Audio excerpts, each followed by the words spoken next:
राम राम जी सारिਆਂ ਨੂੰ स्वागत है ਤੁਹਾਡਾ ਅੱਜ ਦੀ ਵੀਡੀਓ ਦੇ ਵਿੱਚ ਚੈਨਲ ਏਮ ਐਂਡ ਅਚੀਵ ਤੇ ਅੱਜ ਅਸੀਂ ETT 5994 ਪੋਸਟ ਦੇ ਨਾਲ ਸੰਬੰਧਿਤ ਜੋ ਅਸੀਂ ਸਾਇੰਸ ਕਰ ਰਹੇ ਹਾਂ ਉਹਦੇ ਵਿੱਚ ਜੋ ਅਸੀਂ ਥਰਡ ਚੈਪਟਰ ਸ਼ੁਰੂ ਕੀਤਾ ਹੋਇਆ ਐਸਿਡ ਬੇਸ ਐਂਡ ਸਾਲਟ ਉਹਦਾ ਅਸੀਂ ਸੈਕੰਡ ਪਾਰਟ ਲੈ ਕੇ ਆਏ ਹਾਂ ETT 5994 ਸਾਇੰਸ ਦੇ ਲਈ ਤੇ ਉਸ ਤੋਂ ਇਲਾਵਾ ਤੁਹਾਨੂੰ ਪਤਾ ਹੈ ਕਿ ਦੋ ਚੈਪਟਰ ਆਪਾਂ ਕੰਪਲੀਟ ਕਰ ਚੁੱਕੇ ਹਾਂ ਤੇ ਥੋੜੀਆਂ ਜਿਹੀਆਂ ਵੀਡੀਓਜ਼ ਤੁਹਾਨੂੰ ਪੰਜਾਬੀ ਤੇ ਹਿੰਦੀ ਦੀਆਂ ਬੇਸਿਕ ਗ੍ਰਾਮਰ ਨਾਲ ਰਿਲੇਟਡ ਵੀ मिल जाएगी चैनल के उत्ते जिन्हों कि तुसी लभ सकते हो प्लेलिस्ट दे विच जाके। शुरू कर दिया अज दा lecture. Which of the following is used for dissolution of gold. Gold नूं घोलण दे लई, देखो गोल्ड ना वैसे घुलदा नहीं छेती किसी दे विच, उहनूं घोलण दे लई किहड़ा सॉल्यूशन यूज हुंदा ते याद रखियो एक्वा रिजिया। हुण एक्वा रिजिया हुंदा की आ? एक्वा रिजिया दे विच दो एसिड हुंदे आ जिहड़े कि स्ट्रॉन्ग एसिड हुंदे आ, एक हुंदा HCl ते दूसरा हुंदा HNO3। HCl means hydrochloric acid, HNO3 means nitric acid. इन्हां दी रेशियो हुंदी है जी 3:1। ठीक है, ते अगर पहला HNO3 लिखिया आ जाए बाद दे विच HCl लिखिया आवे फिर तुसीं लिखना है 1:3। इस गल दा ध्यान रखना है। कल्ला HCl गोल्ड नूं डिसोल्व नहीं कर सकदा, कल्ला नाइट्रिक एसिड गोल्ड नूं डिसोल्व नहीं कर सकदा, लेकिन अगर दोनों मिक्स कर दईए 3:1 दे विच HCl ते HNO3 ਤਾਂ ਇਹ ਦੋਨੋਂ ਮਿਲ ਕੇ 골ਡ ਨੂੰ ਯਾਨੀ ਕਿ ਸੋਨੇ ਨੂੰ ਡਿਸੋਲਵ ਕਰ ਸਕਦੇ ਆ। ਠੀਕ ਹੈ ਜੀ। Next question, Ag2S reacts with H2SO4। ਕਹਿੰਦੇ ਜਦੋਂ Ag2S ਜਿਹਨੂੰ ਅਸੀਂ ਸਿਲਵਰ ਸਲਫਾਈਡ ਕਹਿੰਦੇ ਆ, ਇਹ ਸਲਫਿਊਰਿਕ ਐਸਿਡ ਯਾਨੀ ਕਿ H2SO4 ਦੇ ਨਾਲ ਰਿਐਕਟ ਕਰਦਾ ਤੇ ਬਣਦਾ ਕੀ ਆ? Silver sulphate Ag2SO4। ਠੀਕ ਹੈ ਜੀ, Ag2SO4 ਬਣਦਾ ਆ, नाल बनता जी H2S यानी कि हाइड्रोजन सल्फाइड। ता तुसी देख सकते हो सही ऑप्शन है जी option number B. Next question है मैं पिछली वीडियो च करवाया सी, लाइम वाटर क्लोरीन दे नाल मिलके की बनांदा है जी? लाइम वाटर बनांदा है कैल्शियम ऑक्सीक्लोराइड जिन्हों असी ब्लीचिंग पाउडर कहने हैं। ते याद रखियो ये पानी दे विच भी डिसइनफेक्टिंग एजेंट हुंदा यानी कि पानी नूं साफ करन दे विच मदद करदा। क्यों? क्योंकि ये विचों क्लोरीन बाहर निकलती है ते क्लोरीन एक डिसइनफेक्टिंग एजेंट आ। दूसरी गल ये ब्लीच करन दे काम भी आंदा है। ठीक है जी, ते ये ब्लीच क्यों करदा? क्योंकि ये विच क्लोरीन प्रेजेंट है जो कि एक ऑक्सीडाइजिंग एजेंट है। ऑक्सीडाइजिंग एजेंट की हुंदा? तुसी पिछले चैप्टर जो कि मैं करवाया सी चैप्टर नंबर 1 उहदे तो तुसी देख चुके हैं, अगर नहीं देखे तो प्लीज देख लियो। नेक्स्ट चलते हैं जी नेक्स्ट क्वेश्चन वाल। Chemical name of bleaching powder ये भी करवाया सी। ब्लीचिंग पाउडर का जो नाम होंदा जी कैल्शियम ऑक्सीक्लोराइड यानी कि ऑप्शन नंबर बी। आपां उन्ना की टाइम लेना जिन्ना क चाहिदा समझाउण नूं, उत्ते आपां पूरा टाइम लवांगे जिथे लेकिन लोड नहीं हैगी उत्थे आपां टाइम नूं बचावांगे। बेकिंग पाउडर की हुंदा? ये वेरी इंपॉर्टेंट है, याद रख लो। बेकिंग पाउडर मिक्सचर हुंदा सोडियम कार्बोनेट ते टार्टरिक एसिड। सोडियम कार्बोनेट ते टार्टरिक एसिड, तुहानूं सोडियम कार्बोनेट दा फार्मूला करवाया सी। टार्टरिक एसिड किहदे विच प्रेजेंट है? टैमरिन दे विच प्रेजेंट है। इहदा फार्मूला याद करन दी लोड़ नहीं है। टैमरिन यानी कि इमली दे विच टार्टरिक एसिड जो है वो प्रेजेंट हुंदा। चलते हैं जी नेक्स्ट क्वेश्चन वाल। ब्राइन, ब्राइन यानी कि तुहानूं याद कराया सी गरारियां वाला पानी, गरारे करने वाला पानी, नमक वाला पानी।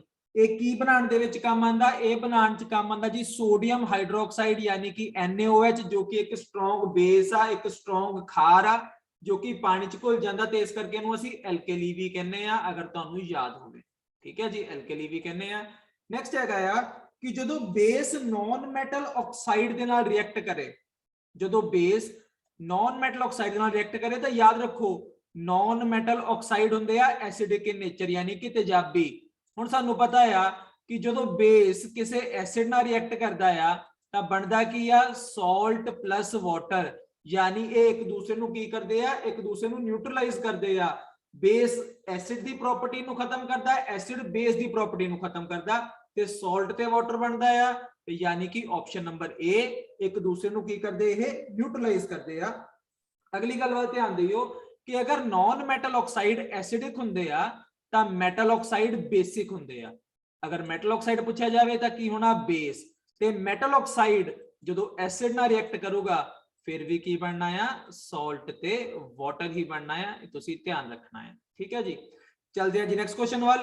जो करोसिव इफेक्ट आ, जो करोजन करदे आ साडी स्किन दे उत्ते, साडी स्किन नूं खराब कर सकदे आ, करोड कर सकदे आ, वो कौन आ?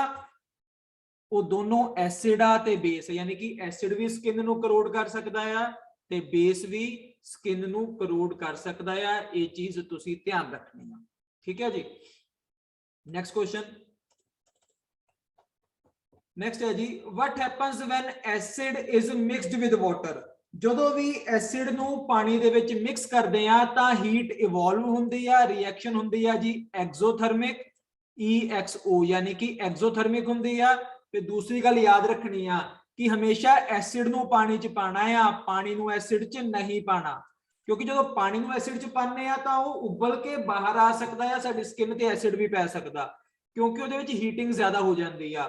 नो डाउट एसिड ਨੂੰ ਜਦੋਂ ਪਾਣੀ 'ਚ ਪਾਉਂਦੇ ਆ ਉਦੋਂ ਵੀ ਹੀਟਿੰਗ ਹੁੰਦੀ ਆ, ਲੇਕਿਨ ਇੰਨੀ ਜ਼ਿਆਦਾ ਨਹੀਂ ਹੁੰਦੀ ਤੇ ਨਾਲ ਇਹਨੂੰ ਲਗਾਤਾਰ ਸਟਰ ਕਰਦੇ ਰਹਿਣਾ ਚਾਹੀਦਾ, ਹਿਲਾਉਂਦੇ ਰਹਿਣਾ ਚਾਹੀਦਾ ਹੌਲੀ ਹੌਲੀ ਮਿਕਸਚਰ ਨੂੰ, ਤਾਂ ਕਿ ਉਹ ਪ੍ਰੋਪਰਲੀ ਮਿਕਸ ਹੋਵੇ, ਇੱਕ ਜਗ੍ਹਾ ਤੇ ਇਕੱਠਾ ਨਾ ਹੋਵੇ। ਅਗਲੀ ਗੱਲ ਕਹਿੰਦੇ ਹੁਣ ਜਦੋਂ ਅਸੀਂ ਕਿਸੇ ਐਲਕੇਲੀ ਨੂੰ ਕਿਸੇ ਬੇਸ ਨੂੰ ਪਾਣੀ 'ਚ ਮਿਕਸ ਕਰਦੇ ਆ ਫਿਰ ਕੀ ਹੁੰਦਾ। ਹੁਣ ਤੁਸੀਂ ਕਹਿਣਾ ਆ ਕਿ ਸਰ ਅਗਰ ਐਸਿਡ ਨੂੰ ਮਿਕਸ ਕਰਨ ਤੇ ਹੀਟ ਬਾਹਰ ਨਿਕਲ ਰਹੀ ਸੀ ਤਾਂ ਐਸਿਡ ਦੀ ਜਗ੍ਹਾ ਤਾਂ ਬੇਸ ਉਲਟਾ ਹੋ ਗਿਆ, ਤਾਂ ਬੇਸ ਦੀ ਜਗ੍ਹਾ ਤੇ ਹੀਟ ਐਬਜ਼ੌਰਬ ਹੋਏਗੀ, ਪਰ ਨਹੀਂ। ਚਾਹੇ ਅਸੀਂ ਐਸਿਡ ਨੂੰ ਪਾਣੀ 'ਚ ਮਿਕਸ ਕਰੀਏ, ਚਾਹੇ ਅਸੀਂ ਬੇਸ ਨੂੰ ਪਾਣੀ 'ਚ ਮਿਕਸ ਕਰੀਏ, ਹੀਟ ਹਮੇਸ਼ਾ ਇਵੋਲਵ ਹੋਣੀ ਆ, ਰਿਐਕਸ਼ਨ ਕੀ ਹੋਣੀ ਆ, ਐਗਜ਼ੋਥਰਮਿਕ ਹੋਣੀ ਆ। ਇਹ ਗੱਲ ਨੂੰ ਤੁਸੀਂ ਧਿਆਨ ਰੱਖਿਓ ਦਿਮਾਗ ਦੇ ਵਿੱਚ। ਚਲਦੇ ਆ ਜੀ ਨੈਕਸਟ ਕੁਐਸਚਨ ਵੱਲ। ਅੱਛਾ ਜੀ, ਤੁਹਾਨੂੰ ਰਿਐਕਸ਼ਨਸ ਮੈਂ ਦੱਸ ਦਿੰਦਾ ਆ ਕਿ ਜਦੋਂ ਮੈਂ ਕਿਹਾ ਸੀ ਕਿ ਜੋ ਕੋਈ ਬੇਸ ਆ ਉਹ ਨੌਨ ਮੈਟਲ ਆਕਸਾਈਡ ਨਾਲ ਰਿਐਕਟ ਕਿੱਦਾਂ ਕਰਦਾ ਆ। ਹੁਣ ਦੇਖੋ ਬੇਸ ਮੰਨ ਲਓ ਸੋਡੀਅਮ ਹਾਈਡਰੋਕਸਾਈਡ ਆ, ਇਹ ਇੱਕ ਬੇਸ ਆ, ਠੀਕ ਆ। ਨੌਨ ਮੈਟਲ ਆਕਸਾਈਡ ਤੁਸੀਂ ਲੈ ਸਕਦੇ ਆ ਕਾਰਬਨ ਡਾਈਆਕਸਾਈਡ, ਜੋ ਕਿ ਐਸਿਡਿਕ ਇਨ ਨੇਚਰ ਆ, ਤੇ ਬਣਦਾ ਕੀ ਆ ਸਾਲਟ ਪਲੱਸ ਵਾਟਰ। ਸਾਲਟ ਕਿਹੜਾ ਬਣਨਾ ਆ ਜੀ, ਸੋਡੀਅਮ ਕਾਰਬੋਨੇਟ Na2CO3 ਨਾਲ ਬਣਨਾ ਆ ਸਾਡੇ ਕੋਲੋਂ ਵਾਟਰ, ਕਿਉਂਕਿ ਸਾਨੂੰ ਪਤਾ ਕਿ ਐਸਿਡ ਤੇ ਬੇਸ ਮਿਲ ਕੇ ਕੀ ਬਣਾਉਂਦੇ ਆ, ਸਾਲਟ ਪਲੱਸ ਵਾਟਰ ਬਣਾਉਂਦੇ ਆ। ਤੇ ਤੁਸੀਂ ਇਹਨੂੰ ਬੈਲੈਂਸ ਕਰਨਾ ਤੇ ਅੱਗੇ 2 ਲਗਾ ਸਕਦੇ ਆ। ਤੇ ਹੋਰ ਕੀ ਦੱਸਿਆ ਸੀ ਕਿ ਮੈਟਲ ਆਕਸਾਈਡ ਅਗਰ ਐਸਿਡ ਨਾਲ ਰਿਐਕਟ ਕਰੇ, ਮੈਟਲ ਆਕਸਾਈਡ ਲਾ ਲਓ ਸੋਡੀਅਮ ਆਕਸਾਈਡ, ਐਸਿਡ ਲੈ ਲਓ ਸਲਫਿਊਰਿਕ ਐਸਿਡ ਯਾਨੀ ਕਿ H2SO4। ਤੇ ਸਾਨੂੰ ਪਤਾ ਆ ਕਿ ਮੈਟਲ ਆਕਸਾਈਡ ਬੇਸਿਕ ਇਨ ਨੇਚਰ ਆ, ਤੇ ਬੇਸ ਜਦੋਂ ਐਸਿਡ ਨਾਲ ਰਿਐਕਟ ਕਰੇਗਾ ਤਾਂ ਕੀ ਬਣੇਗਾ, ਸਾਲਟ ਪਲੱਸ ਵਾਟਰ। ਸਾਲਟ ਕੀ ਬਣਦਾ ਆ, ਸੋਡੀਅਮ ਸਲਫੇਟ Na2SO4 ਪਲੱਸ ਕੀ ਬਣਦਾ ਆ, ਵਾਟਰ H2O। ਇਹ ਰਿਐਕਸ਼ਨਸ ਤੁਸੀਂ ਬਿਲਕੁਲ ਧਿਆਨ ਦੇ ਵਿੱਚ ਰੱਖਣੀਆਂ ਆ। ਚਲਦੇ ਜੀ ਨੈਕਸਟ ਕੁਐਸਚਨ ਵੱਲ। ਹਾਂਜੀ, ਇਹ ਹੋ ਗਏ ਸੀ ਦੋਨੋਂ question. Next question, which of the following is olfactory indicator? ਦੇਖੋ ਇੰਡੀਕੇਟਰ ਆਪਾਂ ਕੱਲ ਕੀਤੇ ਸੀਗੇ ਕਿ ਜੋ ਇੰਡੀਕੇਟ ਕਰਦੇ ਆ ਕੋਈ ਚੀਜ਼ ਐਸਿਡ ਆ ਕਿ ਬੇਸਿਕ ਆ।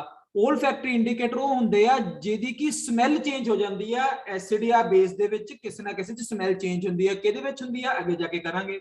olfactory ਇੰਡੀਕੇਟਰ ਕੀ ਹੁੰਦੇ ਆ, ਜੋ ਕਿ ਅਸੀਂ ਸਮੈਲ ਦੇ ਨਾਲ ਪਛਾਣ ਸਕਦੇ ਆ ਕਿ ਕੋਈ ਚੀਜ਼ ਐਸਿਡਿਕ ਆ ਤੇ ਕੋਈ ਚੀਜ਼ ਬੇਸਿਕ ਆ। ਤੇ ਕਈ ਵਾਰੀ ਨਾ ਇਹ ਵੀ ਸਵਾਲ ਆ ਜਾਂਦਾ ਕਿ ਜਿਹੜੇ ਪਰਸਨਸ ਨੂੰ ਨਹੀਂ ਦਿਖਦਾ ਪ੍ਰੋਪਰਲੀ ਜਾਂ ਘੱਟ ਨਜ਼ਰ ਆਉਂਦਾ ਆ, ਤਾਂ ਉਹ ਕਿਹੜੇ ਇੰਡੀਕੇਟਰ ਯੂਜ਼ ਕਰਕੇ ਪਛਾਣ ਸਕਦੇ ਆ ਕੋਈ ਚੀਜ਼ ਐਸਿਡਿਕ ਆ ਜਾਂ ਕੋਈ ਚੀਜ਼ ਬੇਸਿਕ ਆ। ਤਾਂ ਉਹ ਹੁੰਦਾ ਜੀ 올ਫੈਕਟਰੀ ਇੰਡੀਕੇਟਰ। ਤੇ 올ਫੈਕਟਰੀ ਇੰਡੀਕੇਟਰ ਦੇ ਵਿੱਚੋਂ ਇੱਕ ਐਗਜ਼ਾਮਪਲ ਹੈਗੀ ਆ ਅਨੀਅਨ, ਇੱਕ ਹੈਗੀ ਆ ਵੈਨੀਲਾ, ਇੱਕ ਹੈਗੀ ਆ ਕਲੋਵ ਆਇਲ ਯਾਨੀ ਕਿ ਲੌਂਗ ਦਾ ਤੇਲ ਵੀ ਹੁੰਦਾ ਹੈ। ਠੀਕ ਹੈ ਜੀ। ਅਗਲਾ ਕੁਐਸਚਨ ਹੈ, ਸੋ ਇਹਦਾ ਸੀਗਾ B ਕਿ ਕਹਿੰਦੇ ਜਦੋਂ ਅਸੀਂ ਬੇਸ ਨੂੰ ਵੈਨੀਲਾ ਚ ਪਾਉਂਦੇ ਆ ਤਾਂ ਹੁੰਦਾ ਕੀ ਆ।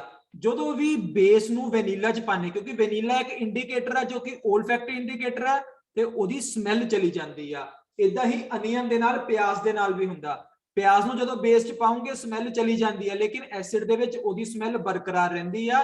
ਤਕਰੀਬਨ ਸਾਰੇ ਹੀ ਜੋ 올ਫੈਕਟਰੀ ਇੰਡੀਕੇਟਰਸ ਆ ਉਹਨਾਂ ਦੇ ਨਾਲ ਇਦਾਂ ਹੀ ਹੁੰਦਾ ਕਿ ਉਹ ਬੇਸ ਦੇ ਵਿੱਚ ਸਮੈਲ ਲੂਜ਼ ਕਰ ਦਿੰਦੇ ਆ, ਲੇਕਿਨ ਐਸਿਡ ਦੇ ਵਿੱਚ ਉਹਨਾਂ ਦੀ ਸਮੈਲ ਜੋ ਹੈ ਉਹ ਬਰਕਰਾਰ ਰਹਿੰਦੀ ਹੈ। ਨੈਕਸਟ ਕੁਐਸਚਨ ਕਿ ਜੋ ਸਾਡੇ ਕੋਲ ਮਿਥਾਈਲ ਔਰੇਂਜ ਆ ਉਹ ਇੱਕ ਇੰਡੀਕੇਟਰ ਆ, ਠੀਕ ਹੈ। ਉਹਨੂੰ ਅਗਰ ਅਸੀਂ ਐਸਿਡ ਚ ਪਾਉਂਦੇ ਆ ਤਾਂ ਉਸ ਵੇਲੇ ਉਹਦਾ ਕਲਰ ਕੀ ਹੋ ਜਾਂਦਾ। ਦੇਖੋ ਮਿਥਾਈਲ ਔਰੇਂਜ ਦਾ ਅਗਰ ਨਿਊਟਰਲ ਸੋਲੂਸ਼ਨ ਦੀ ਗੱਲ ਕਰੀਏ, ਨਿਊਟਰਲ ਮੀਨਸ ਜਿਹੜਾ ਕਿ ਨਾ ਤਾਂ ਐਸਿਡਿਕ ਆ ਨਾ ਤਾਂ ਬੇਸਿਕ ਆ, ਉਸ ਵਿੱਚ ਇਹਦਾ ਕਲਰ ਰਹਿਣਾ ਔਰੇਂਜ। ਅਗਰ ਗੱਲ ਕਰੀਏ ਕਿ ਇਹਨੂੰ ਅਸੀਂ ਐਸਿਡ ਚ ਪਾਉਂਦੇ ਆ ਤਾਂ ਐਸਿਡ ਦੇ ਵਿੱਚ ਪਾਉਣ ਦੇ ਵਿੱਚ ਇਹਦਾ ਕਲਰ ਹੋ ਜਾਂਦਾ ਰੈੱਡ। ਅਗਰ ਇਹਨੂੰ ਬੇਸ ਦੇ ਵਿੱਚ ਪਾਉਂਦੇ ਆ ਤਾਂ ਬੇਸ ਵਿੱਚ ਇਹਦਾ ਕਲਰ ਹੋਣਾ ਯੈਲੋ। ਠੀਕ ਹੈ, ਇਹ ਚੀਜ਼ ਤੁਸੀਂ ਧਿਆਨ ਰੱਖਣੀ ਆ, ਇੰਪੋਰਟੈਂਟ ਆ। ਸੋ ਇਹਦਾ ਆਪਸ਼ਨ ਸੀਗਾ ਆਪਸ਼ਨ ਨੰਬਰ A। ਚਲਦੇ ਆ ਜੀ ਨੈਕਸਟ ਕੁਐਸਚਨ ਵੱਲ।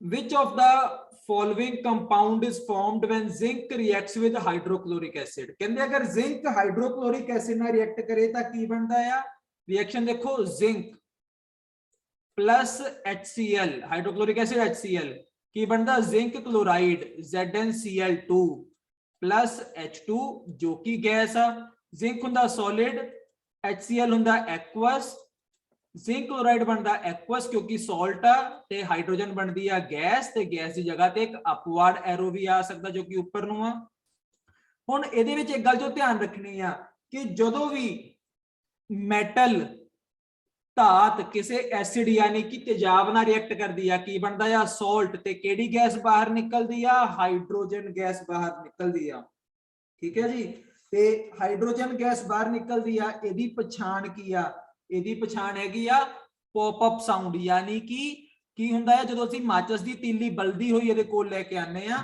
तां ओह तीली थोड़ी जी बुझ जांदी आ हल्का जिहा पटाके टाइप दी आवाज आंदी आ इह चीज नूं तुसीं ध्यान रखना आ ठीक है जी ते दूसरी गल होर की याद रखनी है कि अगर कोई मैटल मैटल नहीं नॉन मैटल भी अगर रिएक्ट करता है तो वह भी इस तरीके नाल ही रिएक्ट करता है ठीक है ਉਹਦੇ ਵਿੱਚੋਂ ਵੀ ਜਦੋਂ ਵੀ ਹਾਈਡਰੋਜਨ ਗੈਸ ਬਾਹਰ ਆਏਗੀ ਉਹਦੇ ਵਿੱਚੋਂ ਕਿਹੜੀ ਗੈਸ ਜਦੋਂ ਵੀ ਹਾਈਡਰੋਜਨ ਗੈਸ ਬਾਹਰ ਆਏਗੀ ਉਹਦੀ ਪਛਾਣ ਕੀ ਆ ਕਿ ਉਹਦੇ ਵਿੱਚੋਂ ਪੌਪ ਅਪ ਸਾਊਂਡ ਆਣੀ ਆ ਹਲਕੀ ਜੀ ਪਟਾਕੇ ਦੀ ਆਵਾਜ਼ ਆਣੀ ਆ ਹੁਣ ਤੁਹਾਨੂੰ ਕੱਲ ਇੱਕ ਰਿਐਕਸ਼ਨ ਕਰਵਾਈ ਸੀ ਬੇਸ ਤੇ ਮੈਟਲ ਦੀ ਬੇਸ ਕਿਹੜਾ ਸੀ ਸੋਡੀਅਮ ਹਾਈਡਰੋਕਸਾਈਡ ਕਿਹੜੇ ਮੈਟਲ ਨਾਲ ਰਿਐਕਟ ਕਰਦਾ ਜ਼ਿੰਕ ਦੇ ਨਾਲ ਬਣਦਾ ਕੀ ਆ ਸੋਡੀਅਮ ਜ਼ਿੰਕੇਟ ਯਾਨੀ ਕਿ Na2ZnO2 ਨਾਲ ਕੀ ਬਣਦਾ ਆ ਹਾਈਡਰੋਜਨ ਗੈਸ ਯਾਨੀ ਕਿ ਤੁਸੀਂ ਅਗਰ ਮੈਟਲ ਨੂੰ ਚਾਹੇ ਐਸਿਡ ਨਾਲ ਰਿਐਕਟ ਕਰਾਓ ਤੇ ਚਾਹੇ ਬੇਸ ਦੇ ਨਾਲ ਕਿਹੜੀ ਗੈਸ ਬਾਹਰ ਨਿਕਲਣੀ ਆ ਹਾਈਡਰੋਜਨ ਗੈਸ ਬਾਹਰ ਨਿਕਲਣੀ ਆ ਇਹ ਚੀਜ਼ ਕਾਫੀ ਜ਼ਿਆਦਾ ਤੁਹਾਡੇ ਲਈ ਇੰਪੋਰਟੈਂਟ ਹੈ ਧਿਆਨ ਰੱਖਿਓ ਠੀਕ ਹੈ ਨੈਕਸਟ आ गया साडे कोलों which of the following gas is formed when metal react with when acid react with metal carbonate ਜਦੋਂ ਵੀ ਐਸਿਡ ਕਿਸੇ ਮੈਟਲ ਕਾਰਬੋਨੇਟ ਨਾਲ ਰਿਐਕਟ ਕਰਦਾ ਹੈ ਨਾ ਤਾਂ ਇਹਦੇ ਵਿੱਚੋਂ ਕਿਹੜੀ ਗੈਸ ਬਾਹਰ ਨਿਕਲਦੀ ਆ ਇਹਦੇ ਵਿੱਚੋਂ ਬਾਹਰ ਨਿਕਲਦੀ ਆ ਜੀ ਕਾਰਬਨ ਡਾਈਆਕਸਾਈਡ ਗੈਸ ਯਾਨੀ ਕਿ CO2 ਤੁਹਾਨੂੰ ਇਹਦੀ ਇੱਕ ਰਿਐਕਸ਼ਨ ਦੱਸਦਾ ਆ ਕਿ ਰਿਐਕਸ਼ਨ ਤੁਸੀਂ ਕਿੱਦਾਂ ਕਰ ਸਕਦੇ ਆ ਹੁਣ ਮੰਨ ਲਓ कि साडे कोल कोई एसिड आ एसिड हैगा HCl ठीक है मेटल कार्बोनेट आप ले लेने आ सोडियम कार्बोनेट Na2CO3 ठीक है जी ते साडे कोल बनना की आ सॉल्ट बनना है एक ता बनना सॉल्ट सॉल्ट केड़ा बनना है NaCl बैलेंस करन लई मैं पहले 2NaCl लिख लिया नाल केड़ी गैस बाहर निकलनी है कार्बन डाइऑक्साइड नाल की बनना है नाल बनना है वाटर इत्थे एक चीज ध्यान रखनी है कि एसिड ਜਦੋਂ ਮੈਟਲ ਕਾਰਬੋਨੇਟ ਨਾਲ ਰਿਐਕਟ ਕਰੂਗਾ ਤਾਂ ਸਾਲਟ ਬਣਨਾ ਕਾਰਬਨ ਡਾਈਆਕਸਾਈਡ ਗੈਸ ਤੇ ਕੀ ਰਿਲੀਜ਼ ਹੋਣਾ ਆ ਵਾਟਰ ਰਿਲੀਜ਼ ਹੋਣਾ ਆ ਇਹ ਚੀਜ਼ ਨੂੰ ਤੁਸੀਂ ਧਿਆਨ ਰੱਖਣਾ ਆ ਸੋ ਇਹਦਾ ਹੈ ਜੀ ਆਪਸ਼ਨ ਨੰਬਰ ਸੀ ਨੈਕਸਟ ਚੱਲਦੇ ਆ ਕਿ what happens when hydrogen carbonate react with acid ਦੇਖੋ ਜਿੱਦਾਂ ਨਾ ਮੈਟਲ ਕਾਰਬੋਨੇਟ ਹੁੰਦਾ ਸੋਡੀਅਮ ਕਾਰਬੋਨੇਟ ਇਦਾਂ ਹੀ ਇੱਕ ਹੁੰਦਾ ਆ ਮੈਟਲ ਹਾਈਡਰੋਜਨ ਕਾਰਬੋਨੇਟ ਜਿਹਨੂੰ ਅਸੀਂ ਕਹਿੰਦੇ ਆ NaHCO3 ਜਿਹਨੂੰ ਮੈਟਲ ਬਾਈਕਾਰਬੋਨੇਟ ਵੀ ਕਿਹਾ ਜਾਂਦਾ ਆ ਇਹ ਚੀਜ਼ ਤੁਸੀਂ ਧਿਆਨ ਰੱਖਣੀ ਆ ਹੁਣ ਚਾਹੇ ਮੈਟਲ ਕਾਰਬੋਨੇਟ ਆ ਤੇ ਚਾਹੇ ਮੈਟਲ ਬਾਈਕਾਰਬੋਨੇਟ ਆ ਇਹ ਜਦੋਂ ਵੀ ਐਸਿਡ ਦੇ ਨਾਲ ਰਿਐਕਟ ਕਰਨਗੇ ਕੀ ਬਣਨਾ ਆ ਸਾਲਟ ਬਣਨਾ ਆ ਸੇਮ NaCl ਕਿਹੜੀ ਗੈਸ ਰਿਲੀਜ਼ ਹੋਣੀ ਆ ਕਾਰਬਨ ਡਾਈਆਕਸਾਈਡ ਨਾਲ ਕੀ ਬਣਨਾ ਆ ਵਾਟਰ ਯਾਨੀ ਕਿ ਜਦੋਂ ਵੀ एसिड दे नाल चाहे मेटल कार्बोनेट रिएक्ट करे चाहे मेटल बाइकार्बोनेट रिएक्ट करे तीन चीज़ां बननियां सॉल्ट कार्बन डाइऑक्साइड गैस ते वाटर यानी कि गैस केड़ी आ कार्बन डाइऑक्साइड हुण अगर कोई कहे कि कार्बन डाइऑक्साइड गैस की पछाण की आ तां कार्बन डाइऑक्साइड गैस की जो पछाण आ वो की आ कि वो जल्दी होई मोमबत्ती नूं बुझा दिंदी आ सिंपली इह च कोई पॉप अप साउंड नहीं आंदी या दूसरी एग्जांपल की आ इहदी कि किद्दां पछाणांगे कि ये लाइम वाटर ਨੂੰ ਕੀ ਕਰ ਦਿੰਦੀ ਆ ਮਿਲਕੀ ਕਰ ਦਿੰਦੀ ਆ ਆਪਾਂ ਪੜਿਆ ਹੋਇਆ ਕਿ ਲਾਈਮ ਵਾਟਰ ਮਿਲਕੀ ਕਿਉਂ ਹੋ ਜਾਂਦਾ ਕਿਉਂਕਿ ਇਹਦੇ ਵਿੱਚ ਕੈਲਸ਼ੀਅਮ ਕਾਰਬੋਨੇਟ ਬਣ ਜਾਂਦਾ ਜੋ ਕਿ ਪ੍ਰੈਸਿਪਿਟੇਟ ਬਣਦੇ ਆ ਇਹ ਚੀਜ਼ ਨੂੰ ਤੁਸੀਂ ਧਿਆਨ ਦੇ ਵਿੱਚ ਰੱਖਣਾ ਹੈ ਚਲਦੇ ਹਾਂ ਜੀ ਨੈਕਸਟ ਹੈ ਜੀ what happens ਇਹ ਤੁਹਾਨੂੰ ਕਰਾਇਆ ਹੋਇਆ ਕਿ ਕੀ ਹੁੰਦਾ ਆ ਜਦੋਂ ਕਾਰਬਨ ਡਾਈਆਕਸਾਈਡ ਨੂੰ ਲਾਈਮ ਵਾਟਰ ਦੇ ਵਿੱਚੋਂ ਐਕਸੈਸ ਯਾਨੀ ਕਿ ਬਹੁਤ ਜ਼ਿਆਦਾ ਮਾਤਰਾ ਵਿੱਚ ਪਾਸ ਕਰਵਾ ਦਈਏ ਤਾਂ ਕੀ ਹੁੰਦਾ ਆ ਲਾਈਮ ਵਾਟਰ ਪਹਿਲਾਂ ਮਿਲਕੀ ਹੋ ਜਾਂਦਾ बाद दे विच ओदा कलर खत्म हो जाता क्योंकि की बन जाता बाईकार्बोनेट बन जाता की बन जाता बाईकार्बोनेट बन जाता ये चीज तुसी ध्यान रखनी है ये एक बड़ी ही इंपॉर्टेंट चीज है। चलते हैं जी नेक्स्ट क्वेश्चन वाल। अच्छा नेक्स्ट क्वेश्चन ते जाण तो पहला तुहानूं याद होना आ कि रेन वाटर जिहड़ी हुंदी आ वो एसिडिक हुंदी आ। चलो आ गया क्वेश्चन, चलो करते हैं। पहला कर लिए कहते इनडाइजेशन ਜਦੋਂ ਹੁੰਦੀ ਆ ਸਾਡੇ ਅਪਚਾ ਹੁੰਦਾ ਆ, ਸਾਨੂੰ ਕੋਈ ਚੀਜ਼ ਪਚਦੀ ਨਹੀਂ, ਤਾਂ ਉਸ ਵੇਲੇ ਕਿਹੜਾ ਐਸਿਡ ਸਾਡੇ ਪੇਟ ਦੇ ਵਿੱਚ ਪ੍ਰੋਡਿਊਸ ਹੁੰਦਾ ਹੈ ਜਿਹਦੇ ਕਰਕੇ ਸਾਡੇ ਇਰੀਟੇਸ਼ਨ ਹੁੰਦੀ ਆ ਤੇ ਦਰਦ ਹੁੰਦੀ ਆ? ਉਹ ਹੁੰਦਾ ਜੀ ਹਾਈਡਰੋਕਲੋਰਿਕ ਐਸਿਡ HCl। ਇਹਦੇ ਨਾਲ ਦਾ ਆਪਾਂ ਕੱਲ ਕੁਐਸਚਨ ਕੀਤਾ ਸੀ ਕਿ ਇਹਦਾ pH ਕੀ ਹੁੰਦਾ <7। ਅਗਲਾ ਕੁਐਸਚਨ ਕਿ ਰੇਨ ਵਾਟਰ ਜਾਂ ਰੇਨ ਨੂੰ ਅਸੀਂ ਐਸਿਡ ਰੇਨ ਕਦੋਂ ਕਹਿੰਦੇ ਆ? ਉਦੋਂ ਕਹਿੰਦੇ ਆ ਜਦੋਂ ਇਹਦਾ pH ਕੀ ਹੋਵੇ 5.6 ਤੋਂ ਥੱਲੇ ਹੋਵੇ। ਠੀਕ ਆ। ਹੁਣ ਅਗਲੀ ਗੱਲ, ਸਾਡੇ ਦੰਦ ਖਰਾਬ ਹੋਣੇ ਕਦੋਂ ਸ਼ੁਰੂ ਹੁੰਦੇ ਆ? ਜਦੋਂ ਸਾਡੇ ਜੋ ਦੰਦਾਂ ਦਾ ਜੋ pH ਆ ਜਾਂ ਸਾਡੇ ਮੂੰਹ ਦਾ pH ਆ ਉਹ 5.5 ਤੋਂ ਘਟ ਜਾਂਦਾ। 5.5 ਤੋਂ ਘਟ ਜਾਂਦਾ ਨਾ, ਉਦੋਂ ਸਾਡੇ ਦੰਦ ਖਰਾਬ ਹੋਣੇ ਸ਼ੁਰੂ ਹੋ ਜਾਂਦੇ ਆ, ਟੁੱਥ ਡਿਕੇ ਯਾਨੀ ਕਿ ਦੰਦ ਖਰਾਬ ਹੋਣੇ ਸ਼ੁਰੂ ਹੋ ਜਾਂਦੇ ਆ। ਤਾਂ ਹੀ ਕਹਿੰਦੇ ਆ ਕਿ ਸਾਨੂੰ ਖਾਣ ਤੋਂ ਬਾਅਦ ਜਾਂ ਸੌਣ ਲੱਗੇ ਪੇਸਟ ਕਰਨੀ ਚਾਹੀਦੀ ਆ, ਟੁੱਥ ਪੇਸਟ ਕੋਈ ਵੀ ਕਰਨੀ ਚਾਹੀਦੀ ਆ, ਕਿਉਂਕਿ ਟੁੱਥ ਪੇਸਟ ਦੀ ਨੇਚਰ ਕੀ ਹੁੰਦੀ ਆ? ਬੇਸਿਕ। ਕਿਉਂਕਿ ਸਾਨੂੰ ਪਤਾ ਆ ਕਿ ਜੋ 5.5 ਦਾ ਮਤਲਬ ਐਸਿਡਿਕ ਆ, ਯਾਨੀ ਕਿ ਸਾਨੂੰ ਆਪਣੇ ਮੂੰਹ ਦਾ ਮੀਡੀਅਮ ਐਸਿਡਿਕ ਤੇਜ਼ਾਬੀ ਨਹੀਂ ਰੱਖਣਾ ਚਾਹੀਦਾ ਬਲਕਿ ਖਾਰ ਵਾਲਾ ਰੱਖਣਾ ਚਾਹੀਦਾ ਤਾਂ ਕਿ ਸਾਡੇ ਜੋ ਦੰਦ ਆ ਉਹ ਬਚੇ ਰਹਿਣ, ਖਰਾਬ ਨਾ ਹੋਣ। ਅਗਲੀ ਗੱਲ, ਅਗਲਾ ਸਵਾਲ ਕਿ ਜਦੋਂ ਵੀ ਅਸੀਂ ਬੇਸਿਕ ਸਾਲਟ ਅਗਰ ਲਗਾਵਾਂਗੇ ਤਾਂ ਕਿਹਦੇ ਤੇ ਲਗਾਵਾਂਗੇ? ਠੀਕ ਹੈ, the basic salt that gives relief on the stung area। ਅਸੀਂ ਕੱਲ ਪੜਿਆ ਸੀ ਕਿ ਜਦੋਂ ਵੀ ਕੋਈ ਮਧੂਮੱਖੀ ਜਾਂ ਕੋਈ ਲੜਦੀ ਆ ਉਹਦੇ ਵਿੱਚੋਂ ਕੀ ਹੁੰਦਾ? ਐਸਿਡ ਹੁੰਦਾ ਆ, ਜਿਹਨੂੰ ਅਸੀਂ ਕਿਹਾ ਸੀ ਫਾਰਮਿਕ ਐਸਿਡ ਹੁੰਦਾ ਜਾਂ ਮੀਥਾਨੋਇਕ ਐਸਿਡ ਹੁੰਦਾ ਆ। ਤਾਂ ਉਹਦੇ ਤੋਂ ਬਚਣ ਲਈ ਅਸੀਂ ਕੀ ਯੂਜ਼ ਕਰਾਂਗੇ? ਕਿਹੜਾ ਬੇਸਿਕ ਸਾਲਟ ਯੂਜ਼ ਕਰਾਂਗੇ? ਬੇਕਿੰਗ ਸੋਡਾ ਯੂਜ਼ ਕਰਾਂਗੇ। ਤਾਂ ਤੁਹਾਨੂੰ ਯਾਦ ਹੋਣਾ ਆ ਅਸੀਂ ਕੀ ਕਿਹਾ ਸੀ ਕਿ ਜਦੋਂ ਵੀ ਇਹ ਡੰਗ ਮਾਰਦੇ ਆ ਉਹਦੇ ਵਿੱਚ ਐਸਿਡ ਹੁੰਦਾ, ਤੇ ਐਸਿਡ ਦੇ ਪ੍ਰਭਾਵ ਨੂੰ ਖਤਮ ਕਰਨ ਲਈ ਕੀ ਯੂਜ਼ ਕਰਾਂਗੇ? ਬੇਸ ਯੂਜ਼ ਕਰਾਂਗੇ। ਕੀ ਯੂਜ਼ ਕਰਾਂਗੇ? Baking soda. ਠੀਕ ਹੈ ਜੀ। ਅਗਲਾ ਸਵਾਲ, ਹੁਣ ਅਸੀਂ ਉੱਪਰ ਪੜਿਆ ਕਿ ਸਾਡੇ ਇਨਡਾਈਜੈਸ਼ਨ ਹੋ ਜਾਂਦੀ ਆ, ਸਾਡੇ ਅਪਚਾ ਹੋ ਜਾਂਦਾ, ਸਾਡੇ ਪੇਨ ਤੇ ਇਰੀਟੇਸ਼ਨ ਹੋ ਜਾਂਦੀ ਆ। ਕਿਉਂ? ਕਿਉਂਕਿ ਸਾਡੇ ਅੰਦਰ ਕੀ ਹੋ ਜਾਂਦਾ? ਜ਼ਿਆਦਾ ਐਸਿਡ ਰਿਲੀਜ਼ ਹੋ ਜਾਂਦਾ। ਕਿਹੜਾ? HCl। ਹੁਣ HCl ਨੂੰ ਖਤਮ ਕਰਨ ਲਈ, ਐਸਿਡ ਨੂੰ ਖਤਮ ਕਰਨ ਲਈ ਅਸੀਂ ਕੀ ਯੂਜ਼ ਕਰਾਂਗੇ? ਬੇਸ ਯੂਜ਼ ਕਰਾਂਗੇ। ਤਾਂ ਉਹੀ ਕੁਐਸਚਨ ਆ ਕਿ ਕਹਿੰਦੇ ਕਿਹੜੀ ਮੈਡੀਸਿਨ ਸਾਨੂੰ ਯੂਜ਼ ਕਰਨੀ ਚਾਹੀਦੀ ਆ ਕਿ ਅਗਰ ਸਾਡੇ ਪੇਟ ਦੇ ਵਿੱਚ ਐਸਿਡਿਟੀ ਜ਼ਿਆਦਾ ਹੋ ਜਾਵੇ ਤਾਂ ਤੁਸੀਂ ਕਹਿਣਾ ਕਿ ਸਰ ਬੇਸ ਯੂਜ਼ ਕਰਨਾ, ਪਰ ਇੱਥੇ ਬੇਸ ਤਾਂ ਹੈ ਹੀ ਨਹੀਂ। ਇੱਥੇ ਸਹੀ ਆਪਸ਼ਨ ਕੀ ਆ? ਐਂਟੈਸਿਡ। ਐਂਟੈਸਿਡ ਕੀ ਹੁੰਦਾ? ਇੱਕ ਮਾਈਲਡ ਬੇਸ, ਇੱਕ ਹਲਕਾ ਜਿਹਾ ਬੇਸ ਹੁੰਦਾ ਆ ਜੋ ਕਿ ਐਸਿਡਿਟੀ ਨੂੰ ਦੂਰ ਕਰਦਾ ਆ। ਤੇ ਇਹਦਾ ਫਾਰਮੂਲਾ ਕੀ ਹੁੰਦਾ? Magnesium hydroxide. ਇਹਦਾ ਫਾਰਮੂਲਾ ਕੀ ਆ? Magnesium hydroxide. ਇਹ ਤੁਸੀਂ ਧਿਆਨ ਰੱਖਣਾ ਆ।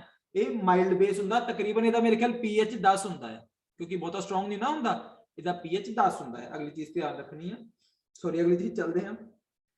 ਅਗਲਾ ਹੈ ਜੀ ਸਾਡੇ ਕੋਲੋਂ which of the following substances is added by farmers if the soil is acidic। ਕਹਿੰਦੇ ਕਿਸਾਨਾਂ ਵੱਲੋਂ ਕਿਹੜੀ ਚੀਜ਼ ਮਿੱਟੀ 'ਚ ਐਡ ਕੀਤੀ ਜਾਂਦੀ ਆ ਅਗਰ ਉਹਨਾਂ ਦੀ ਜੋ ਜ਼ਮੀਨ ਆ ਉਹ ਐਸਿਡਿਕ ਹੋਵੇ, ਤੇਜ਼ਾਬੀ ਹੋਵੇ। ਅਗਰ ਤੇਜ਼ਾਬ ਨੂੰ ਖਤਮ ਕਰਨਾ ਆ ਤਾਂ ਅਸੀਂ ਪਾਣਾ ਆ ਬੇਸ ਯਾਨੀ ਕਿ ਖਾਰ। ਤੇ ਕਿਹੜਾ ਖਾਰ ਪਾਇਆ ਜਾਂਦਾ? ਸਲੇਗਲਾਈਨ, ਜਿਹਨੂੰ ਅਸੀਂ ਕੈਲਸ਼ੀਅਮ ਹਾਈਡਰੋਕਸਾਈਡ ਵੀ ਕਹਿੰਦੇ ਆ। ਇਹ ਚੀਜ਼ ਧਿਆਨ ਰੱਖਣੀ। ਠੀਕ ਹੈ ਜੀ, ਕੈਲਸ਼ੀਅਮ ਹਾਈਡਰੋਕਸਾਈਡ ਵੀ ਕਿਹਾ ਜਾਂਦਾ ਆ। चलते हैं जी नेक्स्ट क्वेश्चन वाल। नेक्स्ट है जी साडे कोलों यूनीवर्सल इंडिकेटर। हुण यूनीवर्सल इंडिकेटर हुंदा की आ? यूनीवर्सल इंडिकेटर ना एक मिक्सचर आ वखरियां वखरियां डाइज दा। ठीक है, वखरियां वखरियां डाइज दा या वखरे वखरे इंडिकेटर्स दा एक मिक्सचर आ जो कि वखरा वखरा रंग दिंदा आ। वखरे जिद्दां pH पेपर हुंदा ना, वखरा वखरा रंग दिंदा। इहदी यूनीवर्सल इंडिकेटर दे विच अगर कोई एसिड पाइए तां असीं कोई बेस पाइए तां सानूं उहने वखरा जिहा रंग दे देना, पता लग जाना कि ये किन्ने pH वाला आ, उन्होंने असी यूनीवर्सल इंडिकेटर कहने आ। पर हुण सवाल की आ कि यूनीवर्सल इंडिकेटर न्यूट्रल सोल्यूशन नूं किहड़ा रंग दिंदा आ? न्यूट्रल मींस जिहड़ा ना तां एसिडिक आ, जिहड़ा ना तां बेस आ, उन्होंने इहने किहड़ा रंग देना आ? उन्होंने इहने देना जी ग्रीन कलर। ते एक चीज होर आ कि जो एसिड आ ना, सॉरी जो रेन आ, रेन एसिडिक हो जाती है। क्यों? क्योंकि उहदे विच वातावरण दे विच ਕਿਹੜੀ ਗੈਸ ਮਿਲ ਜਾਂਦੀ ਆ? SO2 ਮਿਲ ਜਾਂਦੀ, ਸਲਫਰ ਡਾਈਆਕਸਾਈਡ। SO3 ਵੀ ਮਿਲ ਜਾਂਦੀ ਆ ਜਿਸ ਕਰਕੇ ਸਲਫਿਊਰਿਕ ਐਸਿਡ ਬਣ ਜਾਂਦਾ, ਜਾਂ NO2 ਨਾਈਟ੍ਰੋਜਨ ਡਾਈਆਕਸਾਈਡ ਤੇ NO3 ਨਾਈਟ੍ਰੋਜਨ ਟ੍ਰਾਈਆਕਸਾਈਡ ਮਿਲ ਜਾਂਦੀ ਆ ਜਿਹਦੇ ਕਰਕੇ ਨਾਈਟ੍ਰਿਕ ਐਸਿਡ ਮਿਲ ਜਾਂਦਾ। ਲੇਕਿਨ ਇੱਕ ਚੀਜ਼ ਹੋਰ ਯਾਦ ਰੱਖਿਓ ਕਿ ਉਸ ਰੇਨ ਵਾਟਰ ਦੇ ਵਿੱਚ ਅਗਰ ਹਵਾ ਦੇ ਵਿੱਚੋਂ ਕਾਰਬਨ ਡਾਈਆਕਸਾਈਡ ਤਾਂ ਹੈਗੀ ਆ, ਉਹ ਵੀ ਮਿਲ ਜਾਂਦੀ ਆ, ਤਾਂ ਉਹ ਮਿਲ ਕੇ ਬਣਾਉਂਦੇ ਆ ਜੀ H2CO3 ਤੇ H2CO3 ਦਾ ਮਤਲਬ ਆ ਕਾਰਬੋਨਿਕ ਐਸਿਡ। ਇਹੀ ਕਾਰਬੋਨਿਕ ਐਸਿਡ ਜੋ ਅਸੀਂ ਸੋਡਾ ਪੀਂਦੇ ਆ ਉਹਨਾਂ ਵਿੱਚ ਵੀ ਹੁੰਦਾ ਆ, ਤੇ ਇਹ ਰੇਨ ਵਾਟਰ ਨੂੰ ਐਸਿਡਿਕ ਕਰਨ ਦੇ ਵਿੱਚ ਵੀ ਕਿਤੇ ਨਾ ਕਿਤੇ ਮਦਦਗਾਰ ਹੁੰਦਾ ਆ।